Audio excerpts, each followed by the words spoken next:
کړ. امارت اسلامی افغانستان یک رهبری منظم، یک رهبری، یک قیادت کامل و قیادت متعهد و قیادت با تقوا و با درک و با درایت داشتن این کاروان را به منزل پیروزی رساندند، کشور را از اشغال خلاص کردند. حضرت امیر المؤمنین حفظه الله و رعاه هغه سهولتونه چې د ملي تجارانو لپاره د خپلو مختلفو فرامینو په ترڅ کې صادر کړي دي، په دې 20 کلن تاریخ کې له هغو امتیازاتو سره زموږ ملي تجاران ومخ شوي.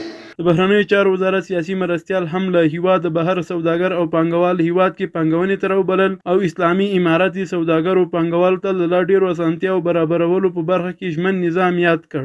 له همدې فرصته زه په هغو افغانانو باندې چې هغه په بهر کې دي او په بهر کې تجارت، بزنس او سرمایه گذاري لري او یا صنعت لري، او زما همدا خواهش دی چې دوی هر څومره زر کولی شي خپل وطن ته راسي او خپله دا سرمایه گذاري په افغانستان کې په کار واچوي.